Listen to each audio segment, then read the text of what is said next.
of cultures. Live from New Delhi, you're watching DD India News Hour, India's voice to the world. I'm Munmun Bhattacharya, coming up in the next hour.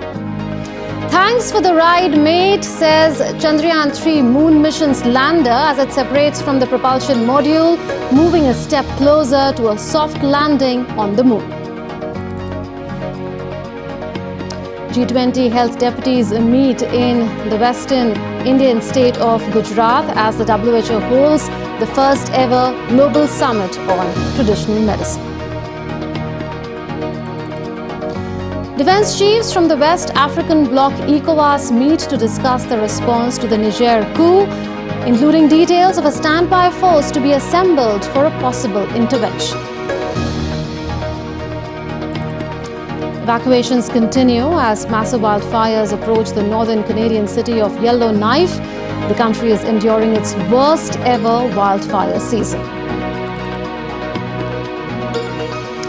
And Manchester City has won the UEFA Super Cup, defeating Sevilla. City boss Pep Guardiola adds another feather to his cap after completing a historic treble.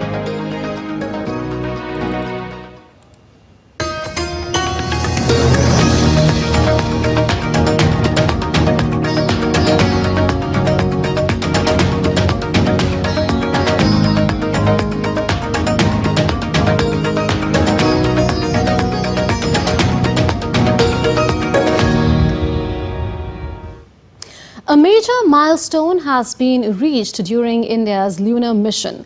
Chandrayaan-3's lander module has now successfully detached from the spacecraft's propulsion module.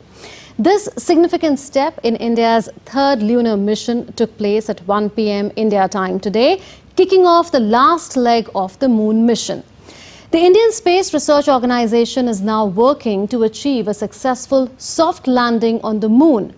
The spacecraft is primed for its scheduled landing next Wednesday.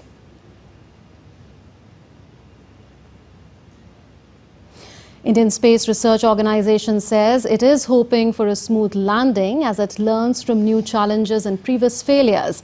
ISRO Chairman S. Somanath spoke exclusively to DD India's Aisha Khanam in Bengaluru and said that the organisation plans to release new images after landing.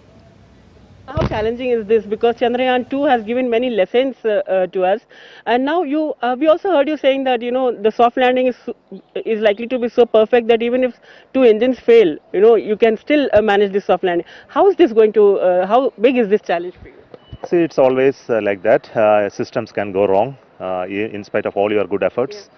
So we have to make sure that even if something goes wrong, how the remaining systems can handle the objective.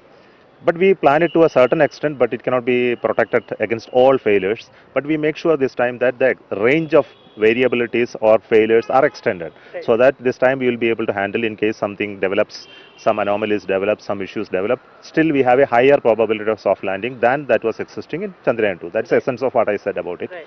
So even with the two engine failure, we will still be able to land this time. We have made sure that capacity exists, the algorithms are capable of handling it, and we designed the whole process even with two engines. Right. So when do we get to see the first pictures? Once 23rd the landing happens, what next? No, it will continue to send the pictures during the landing process. We will be able to get them immediately in our control center, but we will release it based on various evaluations. Right. Aisha Khanam joins us from Bengaluru now. Aisha, how significant was today's maneuver and what happens tomorrow? Well, Munmun, it was a very important operation that ISRO has successfully carried out, and it means that the ISRO scientists are as happy as the lander which bid goodbye to the propulsion module and said thanks and thanked its mate for carrying the lander till the moon till the landing 100 intended kilometer.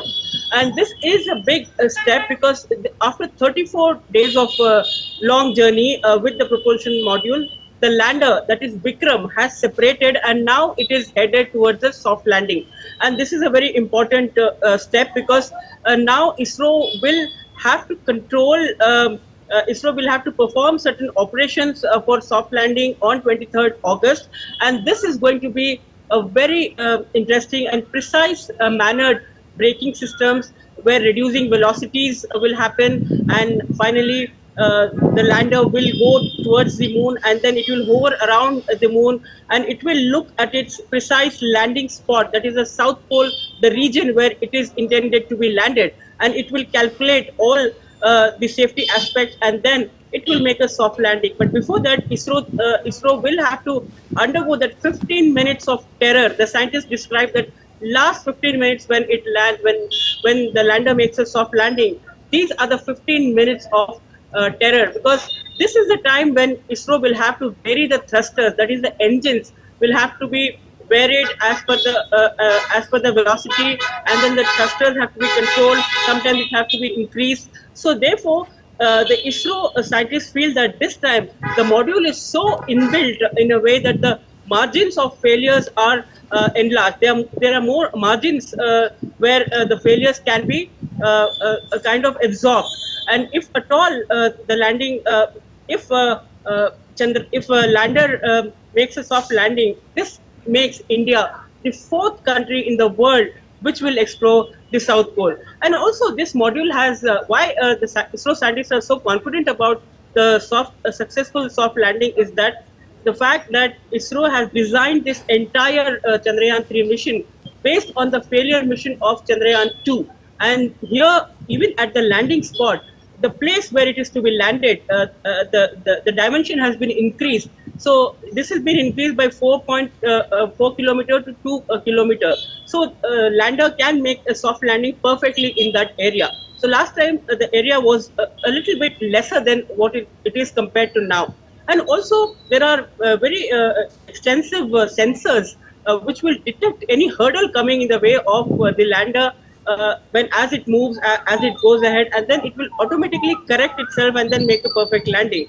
And remember, the lander Vikram is also carrying Pragyan, which is a tiny little robot which is about 25 kg weight, and this will be deployed by lander once it makes a soft landing, and then the experiments begin, because both the lander Vikram and Pragyan have payloads. They are carrying payloads, and they will be studying. They will be making the scientific studies as intended by ISRO and the scientific community, wherein they will study about the seismic activity on the moon surface, the plasma region, the ice, the presence of ice in the solar pole. So these are the scientific experiments that lander and Vikram will lander Vikram and Pragyan together will perform, and Pragyan will move on the moon surface for about 14 days. Okay. That is because 14 days is equal to 14 days on moon is equal to 14 days on Earth is equal to 1 day on moon. So the Pragyan, the little robo, will go around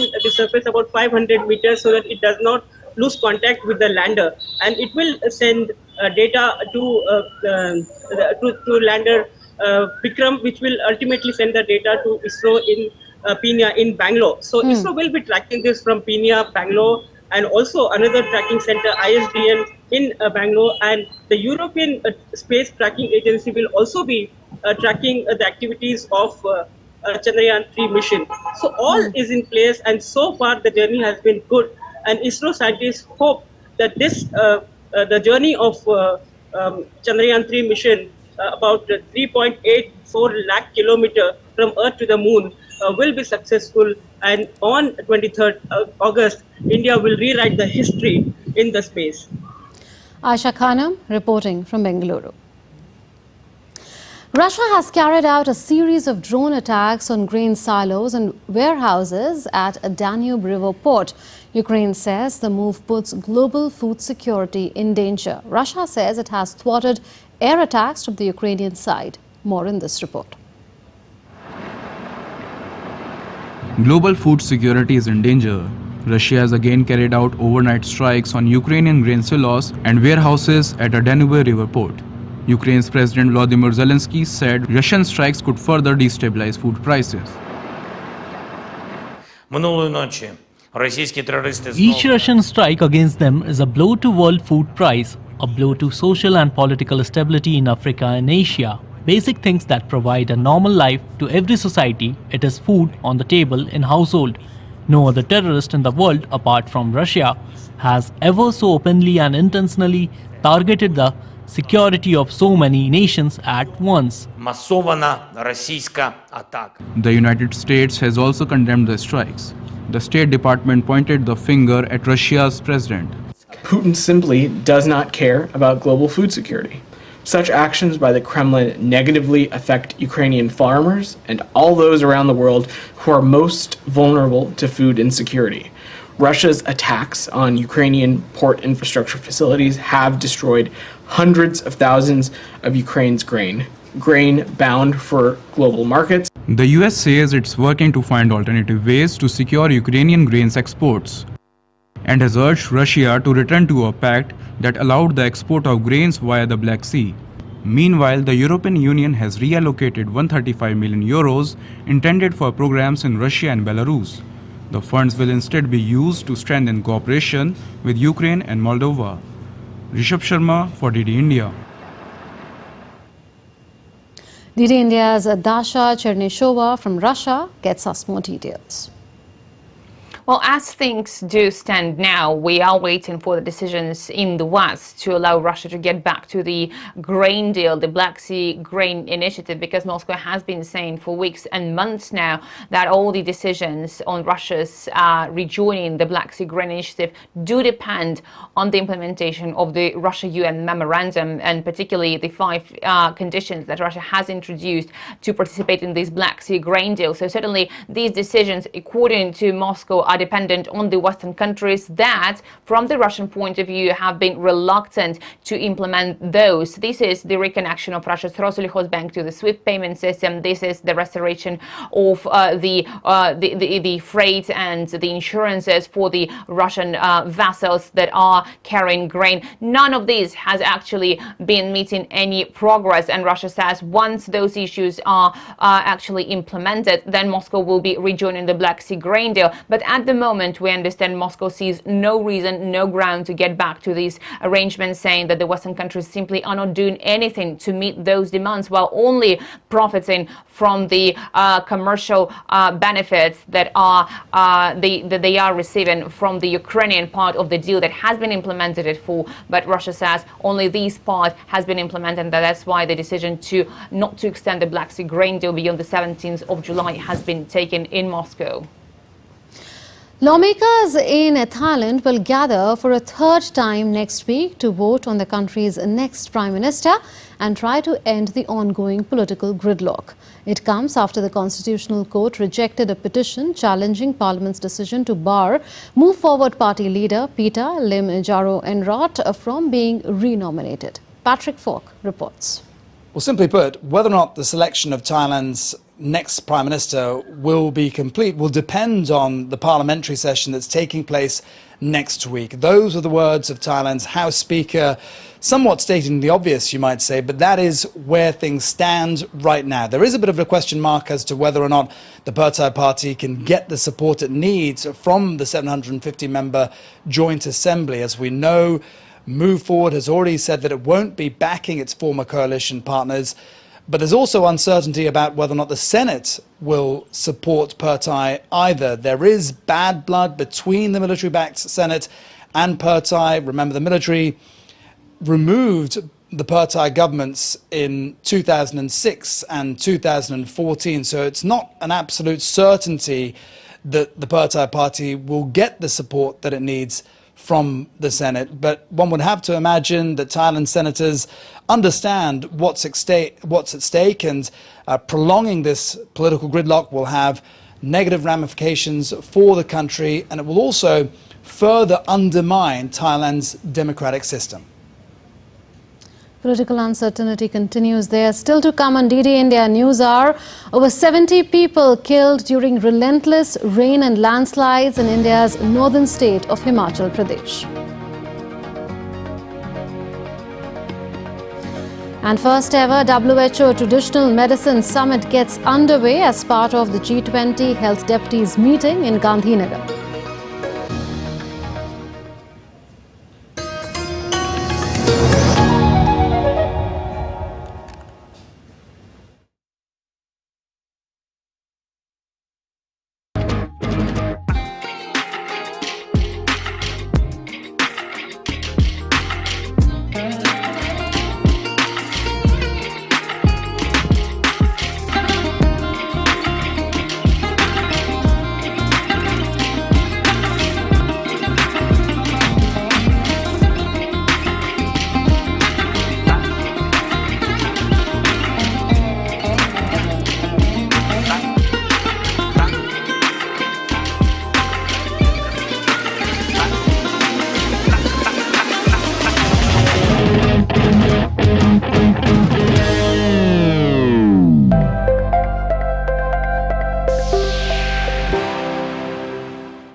turning crisis into opportunity, transforming ideas into action, stories of real change, tales of sustainable solution. This series is going to tell stories of such change makers. Watch Change Makers on DD India.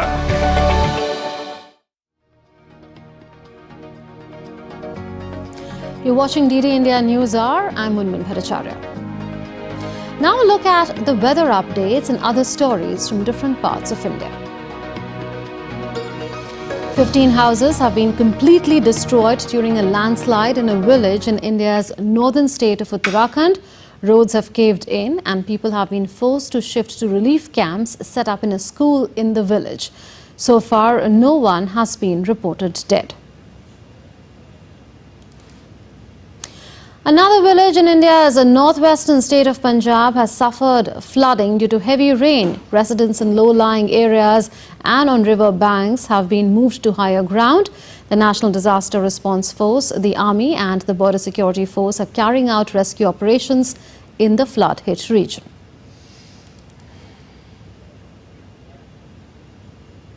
In a first-of-its-kind move, a World Health Organization Traditional Medicine Summit was inaugurated today during the G20 Health Deputies meeting.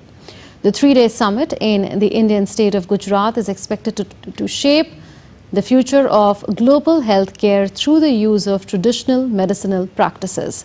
India's Health Minister, Dr. Mansukh Mandavia, met the WHO chief on the sidelines of the gathering, where research, innovation, digital health and biodiversity are being discussed. I believe this global summit will provide a unique opportunity for us to engage in dialogue, exchange of ideas, foster collaboration and established international partnership to advance the agenda of traditional medicine and to work together toward promoting and leveraging the potential of traditional healthier practices worldwide. India's Minister of Ayush, Sarbananda Sonowal, has stressed the importance of integrating traditional medicine into the global healthcare agenda. He said that the summit will serve as a useful platform.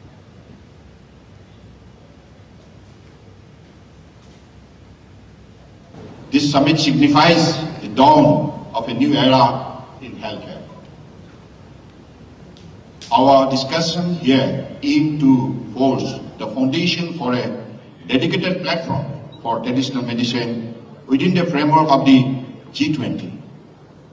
This visionary platform seeks to foster international collaboration, share best practices and seamlessly integrate traditional medicine into the heart of mainstream healthcare system.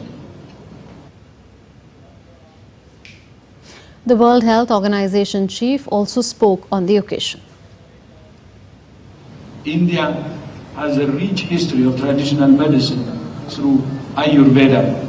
That's why WHO is committed to supporting countries to unlock the potential of traditional medicine through Global Traditional Medicine Center in Jamnagar, which I had the honor to launch with His Excellency Prime Minister Modi last year.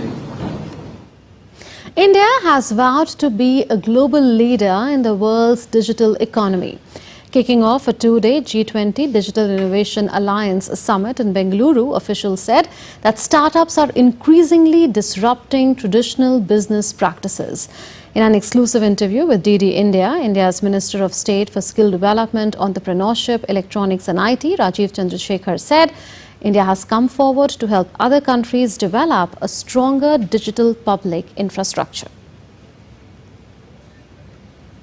To talk about this meet, I have with me the Minister of State for Electronics, Information Technology, Mr. Rajiv Chandrasekhar. What are the interesting aspects or outcomes do you think in perspective are likely to emerge from here?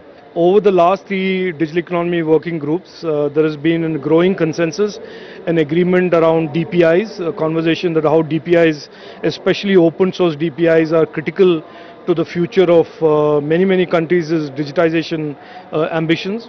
The focus on safety and trust, which is about cyber security, cyber safety, and third is about skills, that for several decades countries dominated, and we think there is a growing consensus of the need for every country to have access to digital skills, and India is certainly at the forefront of offering. India recently in the cabinet announced a lot of expansion of Digital India. So how do you see this, taking up the digital innovations to a next level? A person like Sundar Pichai, who is a leader in the tech space, acknowledging in the year 2023 that Prime Minister's vision of digitization, and in a lot of ways it is that investment in policies, that investment in capabilities and capacities that the Prime Minister foresaw, that helped India become one of the leading nations in how we fought the COVID pandemic, how we protected our economy, how we bounced back, how we delivered vaccines. So in a lot of ways India is becoming a case study for the countries of the world. That was Mr. Rajiv Chandrasekhar talking to us about a digital economy working group meeting here, and the agenda at this meeting is about firming up the priorities of digital skilling and also building a strong DPI for a global community. With cameraman Balu, Aisha Khanam, DD India, Bangalore. The G20 Film Festival began on Wednesday with the screening of Indian classic Pather Panchali, which means Song of the Little Road, in the Indian capital, New Delhi. 16 award-winning films from 14 countries are on display. DD India's Vishal Baristo reports.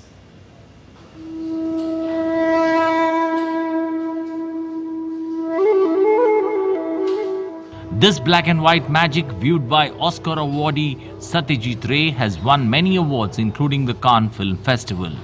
Shot in 1955 in the Indian regional language Bengali, the film speaks about the childhood travels amidst the harsh village life of their poor family. The film was screened at the India International Centre to a packed audience from G20 member countries with English subtitles. Cinema has always been the strength of Indian culture. IIC has done a festival of films from 16 countries, G20 countries, to assemble these top-class film directors and the creative work here and showcase them to the citizens itself is a great thing. These are all G20 countries. The cinema really represents the great soft power of India. As you look at Indian cinema, it's not just Bollywood, it's the regional cinema which is so powerful. This also gives us an opportunity to show that we are very inclusive. We are very inclusive in terms of what our civilization is saying, Vasudhaiva Kutumbakam, and we are one earth, one family, one future. 16 films from 14 nations have been shortlisted for this fest.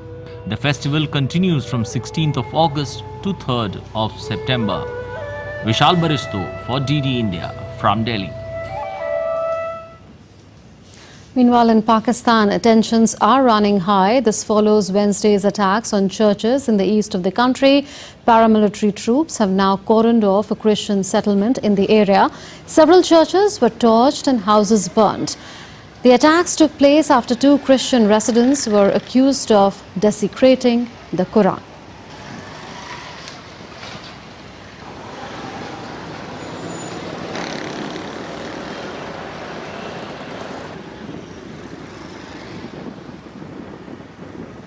The United States has expressed concern over the mob attacks in Pakistan.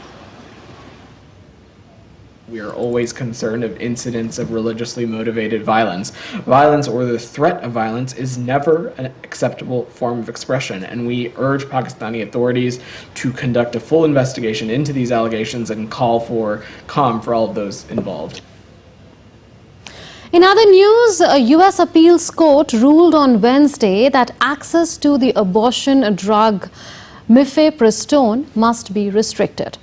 When the order comes into effect, it will mean telemedicine prescriptions and mail shipments of the medication are prohibited.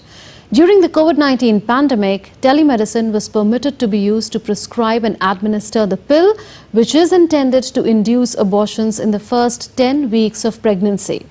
Abortion rights supporters heavily criticized the decision, claiming it endangers women's health and safety by limiting their access to high-quality medical care, while abortion opponents applauded the ruling, saying that it guarantees the Food and Drug Administration has proper oversight over the drug. The ruling is expected to be challenged in court by abortion rights groups. Meanwhile, in Peru, an 11-year-old rape victim has been allowed to have an abortion after she was originally denied the procedure. According to police, the girl, who is only known to the public as Mila, was raped by her stepfather over a period of years. Mila, who was about 18 weeks along in her pregnancy, was turned away from a hospital in the Loreto region of the Amazon earlier this month as they would not perform the abortion. Rights groups claim the incident shows how little is done to protect sexually assaulted children in the country.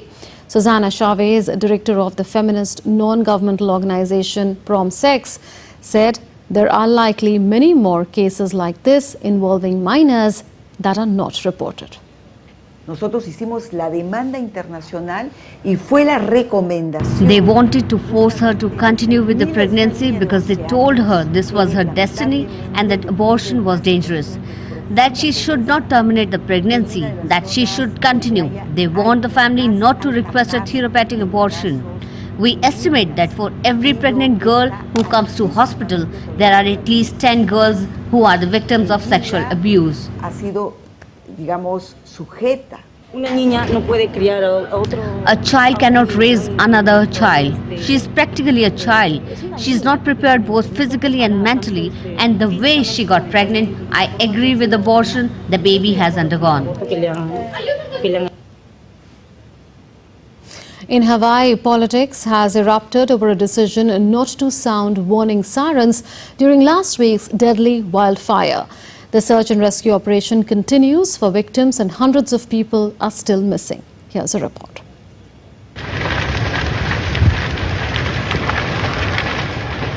The deadliest wildfire in more than a century in modern US history.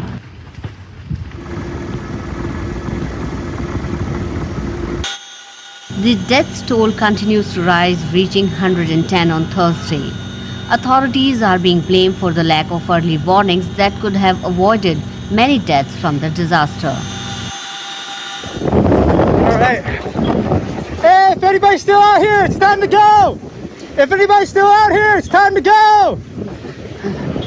It's time to go. But Maui Emergency Management Chief on Wednesday defended the decision not to sound sirens, saying they are only used to alert people to tsunamis. Had we sounded the siren that night, we're afraid that people would have gone Malka. And if that was the case, then they would have gone into the fire. And so that is the reason why our protocol has been to use WEA and EAS. By the way, I should also note that there are no sirens Malka or on the mountainside where the fire was spreading down. Relief and rescue operations continue. Only 38% of the disaster area has been searched so far. The death toll is expected to rise as the search expands. Still to come on DD India News Hour, West African Army chiefs meet in Ghana as Niger standoff continues.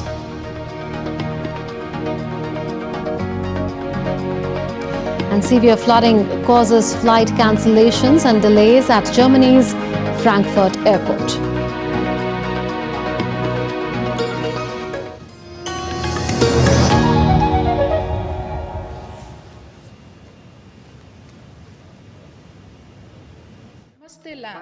مرحبا إلى الهند. Zari India. Salam India. Namaste India. Namaskar Bharata.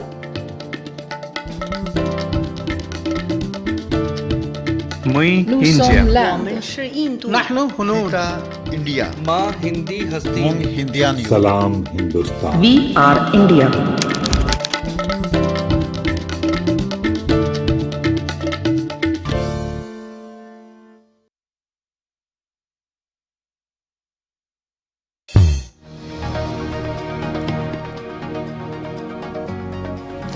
You're watching DD India News Hour. I'm Munmun Bhattacharya. A recap of the top stories. A major milestone has been reached during India's lunar mission. Chandrayaan-3's lander module has now successfully detached from the spacecraft's propulsion module.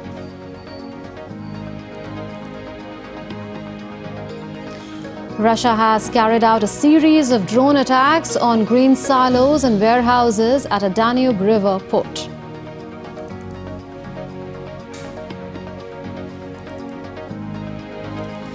World Health Organization's Traditional Medicine Summit inaugurated today during the G20 Health Deputies meeting in the Indian state of Gujarat. Let's now take a look at other stories making news from around the world. Severe flooding has caused flight cancellations and delays at Germany's largest airport in Frankfurt. About 70 flights were cancelled, resulting in long queues. There have been no reports of any injuries or damage to aircraft following the heavy rains. 10 foreign nationals have been arrested in Singapore on money laundering charges. Police seized cash, properties, luxury cars and other assets estimated to be worth over $1 billion. The suspects are in the age group of 31 to 44, including Chinese, Turkish and Cambodian nationalities. The death toll has risen to 27 in the Dominican Republic following an explosion on Monday. Emergency workers continue to clear the site in search of bodies still trapped inside the affected buildings. Families of missing people gathered outside hospitals and medical centers awaiting news of their loved ones. Firefighters are still struggling to contain a blaze that broke out in the Spanish island of Tenerife on Wednesday. The wildfire swept across 1,800 hectares in just 24 hours. Authorities have ordered evacuations from 4 cities on the island. Japan's Prime Minister Fumio Kishida departed Tokyo on Thursday to attend a summit with the US and South Korean leaders at Camp David. Kishida said that meeting with US President Joe Biden and South Korean President Yoon Suk-yeol on Friday is an opportunity to deepen ties between the 3 countries. Kishida made his comments before boarding his plane at Tokyo's Haneda Airport.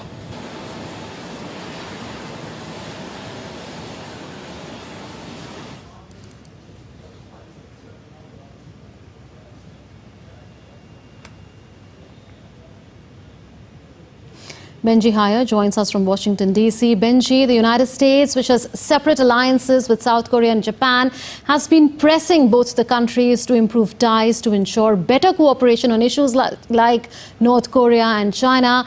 Is this summit then a step in the direction of that realignment?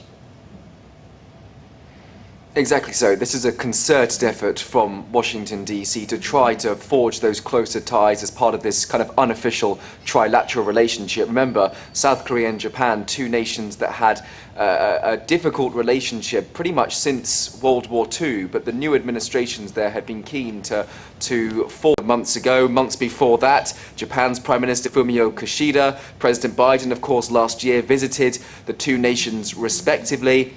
They've also gathered in past months at a G7 summit in Hiroshima and at a NATO gathering in Lithuania. This time, of course, the meeting is happening on American soil, and there'll be plenty to discuss. You mentioned China, for example, what both nations in Asia see as a growing threat in the region, and obviously the US is keeping keen eyes on its geopolitical rival and its movements both politically and economically. And then there's North Korea too. I mean, if you remember back to that famous handshake in the demilitarized zone and a summit in Singapore between former President Donald Trump and Kim Jong-un, the leader of North Korea, that seems like a world away. You know, the harsh rhetoric and the nuclear tests are definitely back, and the US, South Korea and Japan are heavily invested in trying to come to some sort of agreement about how to move forward on this front. Benji, that's about the geopolitics. What deliverables can we expect from the summit in Maryland on Friday, say on developmental terms? That's a great question. I think tangibly, the nations will want to have some sort of agreement when it comes to a statement on China and on North Korea, potentially some cooperation on, military exercises in that region as well. Expect obviously harsh pushback from both North Korea and China on those fronts. The other thing is to iron out a couple of disagreements. Yes, these three nations are trying to work as allies, but ultimately there are some concerns in Japan and South Korea over some of the Biden administration's more protectionist policies, subsidies for corporations that are investing in renewable energy, for example. And ultimately, this is about putting forward commitments that will last beyond these administrations. All three leaders are aware of the fact that politics is fluid. Things can change, both in the US and Japan and South Korea. These leaders won't be in their posts forever. So this is about putting a stamp on these commitments and trying to make sure, whether it concerns their economic ties or China or North Korea, that it lasts beyond just the next year or two. Benji Haya reporting from Washington, D.C. Officials in Canada's Northwest Territories have declared a state of emergency as hundreds of wildfires rage across the region. One remote village has been burnt to the ground and thousands of people have been told to evacuate. And as DD India correspondent Tony Waterman explains, experts are warning that the wildfire threat is expected to persist through September. This state of emergency gives officials in the Northwest Territories additional powers to mobilize resources in response to this emergency. And federal authorities have already approved additional assistance, and they have deployed armed forces to help contain the blaze. There are more than 230 active fires burning across the region, some of which are now encroaching on the territorial capital of Yellowknife, which itself declared a preemptive state of emergency on Monday. Now, according to the Canadian public broadcaster, 90% of the remote hamlet of Enterprise has been destroyed, while the mayor of neighboring Hay River has warned her residents that time to escape is running out. Earlier this week, the Canadian military evacuated hundreds of people from the region by helicopter. This has been the worst wildfire season ever in Canada, with parts of all of the country's 13 provinces and territories being hit at least once this summer. More than 13 million hectares have been burned so far, which is the equivalent roughly of 90 Delhis. And the flames have been fueled by drier than normal conditions and record-breaking heat, something scientists say will become the norm due to climate change. Canada's wildfire season, though, runs until October, so another month and a half to go. And experts are warning that the risk will remain above average to well above average in the weeks to come. Tony Waterman in Austin, Texas, reporting for DD India.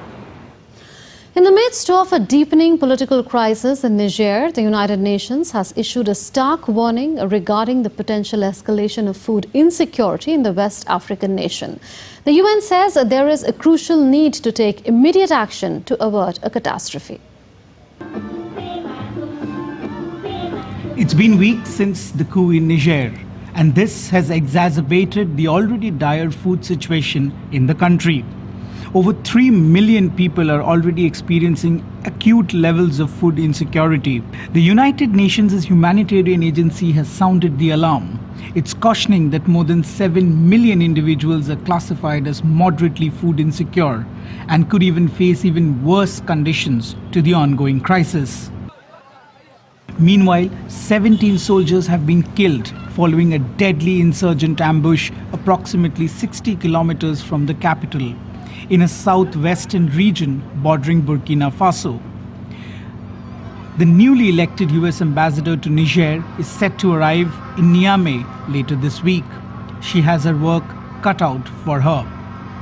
We are pleased to see that Ambassador Fitzgibbons was confirmed in late July after what was a year-long confirmation process. And we do look forward to Ambassador Fitzgibbons' arrival in Niamey. A meeting of West African Army Chief is scheduled for Thursday and Friday. Last week, the West African bloc of countries, ECOSOC, said it has a standby military force ready to restore democratic order in Niger. Bureau Report, DD India. DD India correspondent Nabil Ahmed Rufai gets us more details. Well, indeed, we are here at the Ghana Armed Forces, the Burma camp here in Accra, where the military chiefs of ECOWAS are expected to meet. Basically, they are expected to discuss the way forward in terms of the possibility of deploying a standby force to Niger to intervene in the situation where the ousted president is still being detained. Now, ECOWAS, when it met in Abuja last week, said they were actually going to deploy and activate the standby force to intervene in Niger. But there's been some backlash from a lot of quarters. Even we are learning that the African Union is not really in support of a military intervention in Niger as yet. So it remains to be seen what the focus of discussion really would be at this particular meeting of the military chiefs of ECOWAS as to whether a timetable or a timeline would be mapped out as to how the intervention in Niger would take, and even when that would happen if the go-ahead is given by the military chiefs. Already we know that Senegal and Cote d'Ivoire have said they will send in their troops to join the standby force to intervene in Niger. Some other countries are on the fence. So this particular crucial meeting is to really rally the whole membership of ECOWAS together for a united front in terms of really going forward if the deployment of the military force in Niger would be done. Some news from India now. A floral marvel located in the heart of India's capital, New Delhi, Amrit Udyan, has been opened to the public for the first time this season. Visitors can relish the blossoms of summer annuals here. Siddharth Bharadwaj has more.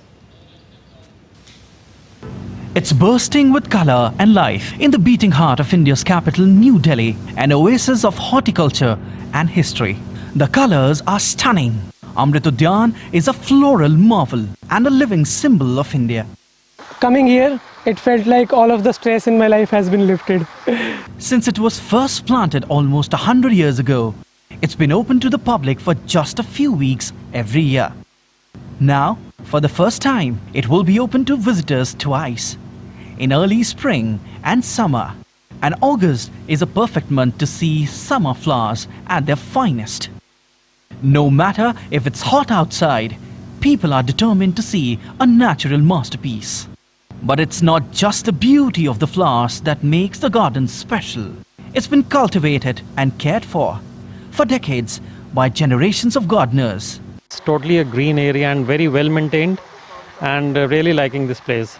For many, amid one of the world's busiest cities, it's a heaven of peace.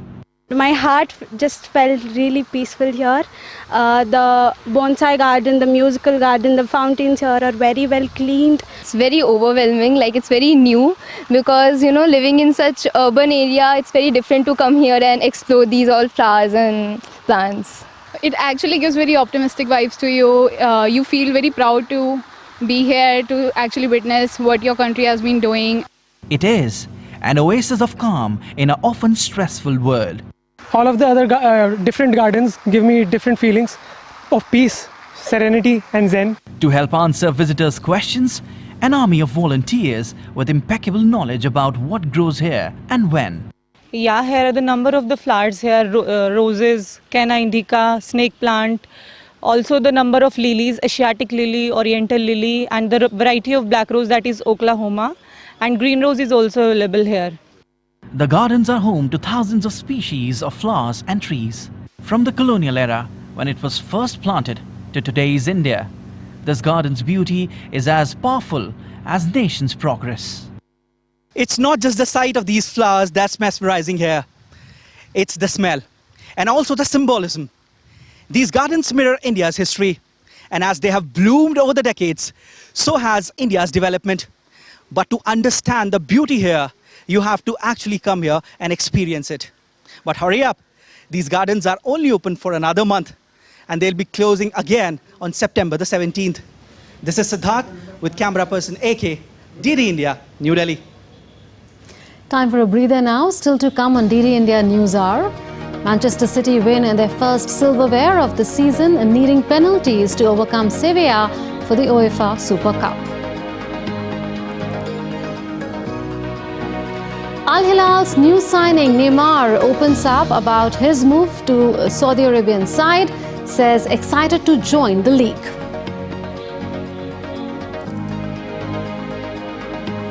And the Taj Mahal as a new attraction, the ICC World Cup trophy makes a pit stop at the famous UNESCO World Heritage Site.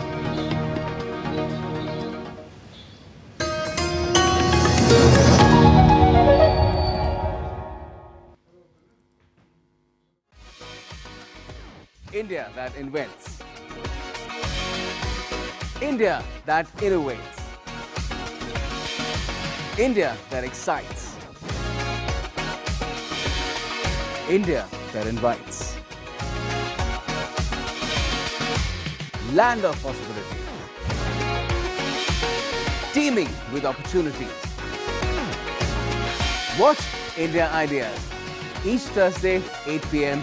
only on DD India.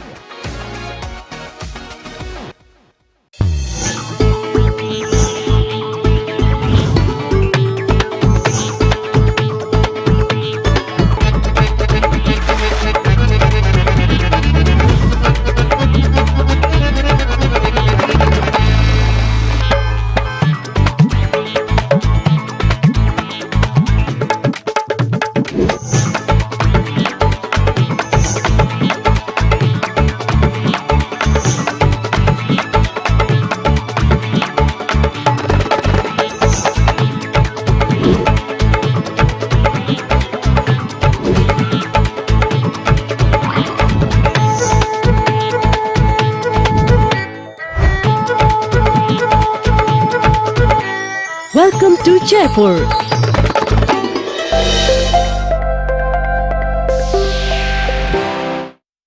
You're watching DD India News Hour. I'm Unman Bhattacharya, and time now for all the sports action. Deepika, my colleague, joins us with that. Thanks, Munmun. Now let's quickly take a look at all that is passing in the world of sports. First, let's talk about what's happening in the world of soccer. Well, another record for Manchester City as they beat Sevilla to lift the UEFA Super Cup. With this, City manager Pep Guardiola added yet another feather to his cap. Let's now take a look at this report that tells you more. Man City has been declared as Super Cup winners as they beat Sevilla to lift the Kuwaiti trophy. Manchester City beat Sevilla by 5-4 on penalties after they drew 1-1 on Wednesday to script history. Pep Guardiola's Champions League winners saw their fortunes transform when Sevilla's Nemanja struck his penalty against the crossbar after 9 successful penalties. The match went straight to penalties after 90 minutes and injury time. City prevailed 5-4 in the end to claim their maiden Super Cup. With this, Man City lifts their 4th trophy of this year, which is 2023. Pep Guardiola also becomes the first manager in European football history to complete the treble twice after guiding City to their maiden Champions League honour. Guardiola has now won his 15th trophy, including 2 Community Shields as Man City manager since joining the club in 2016. Guardiola has also won 5 Premier League honours, 2 FA Cups and 4 EFL Cups. With this, Manchester City now boasts a Super Cup title along with completing their treble last season. Sports Desk, DD India. Brazilian forward Neymar, who joined Saudi Arabian side Al Hilal on a 2-year contract, has opened about his move. The 31-year-old said that competition is what motivated him to join the league. Our next report brings you more details. Take a look. Brazilian football superstar Neymar has opened up about his move to Saudi Arabian side Al Hilal. The forward says he's excited to join the league. Neymar joined Al Hilal on a 2-year contract after playing for 6 years at Paris Saint-Germain, where the Brazilian won several domestic trophies, but not the Champions League that the French club craves. Experiência, novo desafio e obviamente que estou empolgado para I'm very excited, very happy to join a new league. This is a new experience, a new challenge, and of course I am excited to write history. Yes, Surely the league will be very competitive, especially after the signings made in this summer transfer window. I expect our club to have a great campaign and to achieve our goals. Neymar said Cristiano Ronaldo's big money move to Saudi Arabia paved the way for players like him. I believe competitiveness is important. That's why I am joining this league. Obviously, it is very different switch but a new challenge. I believe Cristiano Ronaldo started all of this and everybody called him crazy. Today, you see the league grow more and more. The Brazilian, who joined PSG in 2017 from Barcelona for a world record fee of 222 million euros, also said that he's excited to meet and play against the other stars in the league. Yes, absolutely. It is exciting meeting top quality players on the other teams. It thrills you, motivates you to play even better. And it is a given when you face Ronaldo, Benzema, Firmino. The excitement is even greater. And so I am very happy to join this league. Facing them will be wonderful. It will be fantastic. No financial details have been disclosed, but the fee is reported to be about 90 million euros, equivalent to $98.24 million, plus add-ons, and is subject to a medical. The 31-year-old will bring the experience and skill the club needs to compete in a league that has seen a flurry of players join from European sides in recent months. Neymar scored 118 goals in 173 appearances, helping PSG win 13 trophies, including 5 League One titles, as well as reaching the 2020 Champions League final. Sports Desk, DD India. The Saudi Pro League has changed the dynamics of the world football with the signings of big names of European footballers. The latest move of Neymar from PSG to Al Hilal has given a big push to this exodus of European football. Our next report brings you all the details. In an unprecedented move that has sent shockwaves through the footballing world, the Saudi Pro League has managed to secure the signatures of a staggering 22 high-profile European football stars since January. What sets this spree apart is not only the sheer number of signings, but also the caliber of players involved. Names like Cristiano Ronaldo, Karim Benzema, Sadio Mane and N'Golo Kante, who were once considered the cream of the crop in world football, have now found their way to the Saudi Pro League. While some of the players may be approaching the twilight of their careers, their presence is set to rejuvenate the league and attract global attention. Notably, Al Ittifaq's move to sign Jordan Henderson was accomplished by the appointment of former Liverpool captain Steven Gerrard as the club's coach, a calculated effort to bolster their standings. What's catching the eye, apart from the players themselves, is the extravagant financial investment accompanying these acquisitions. Benzema's eye-watering 2-year contract worth $436 million, Ronaldo's staggering $215 million annual earnings until 2025, and Kante's $109.78 million yearly contract for 4 years have raised eyebrows across the football landscape. Reports suggest Neymar is also poised to receive an annual $100 million, a figure that underscores the scale of financial commitment. Comparing these wages to the financial landscapes of European clubs reveal a stark contrast. The vast sums offered to these players are beyond what most clubs in the West can viably afford. Even players who were not ultimately signed, like Kylian Mbappe and Lionel Messi, were presented with mind-boggling contracts of $332 million and $436 million per year, respectively, by Al Hilal. So where is this influx of cash coming from? This seismic shift in the footballing landscape began in June when Saudi Arabia's Public Investment Fund, that's PIF, valued at a staggering $770 billion, announced the takeover of 4 major teams in the Saudi Pro League. PIF's involvement marked a game-changing move. The deals are set to conclude in time for the 2023-24 season, marking the beginning of a new era. This is in PIF's first foray into the world of sports acquisitions. In 2021, the fund purchased the Premier League club, Newcastle United, a move that drew significant attention. The same year saw the launch of LIV Golf, a direct competitor to the PGA Tour, featuring some of the world's highest-ranking players. The deep pockets of PIF have allowed the Saudi Pro League to present enticing offers to players that are hard to match. Compelling the Financial Fair Play (FFP) rules, which cap a club spending in a single season, do not apply to the Saudi Pro League, further enabling these astonishing transactions. The Saudi Pro League's bold acquisitions have redefined the global football landscape, making headlines, stirring conversations among fans, analysts and players alike. As the league has entered its new season, the world watches with bated breath to see how this new chapter unfolds. Sports Desk, DD India. So that was a quick wrap from the world of sports. Back to you, Munmun. Thanks, Deepika. I must say I was hooked on to the Neymar developments.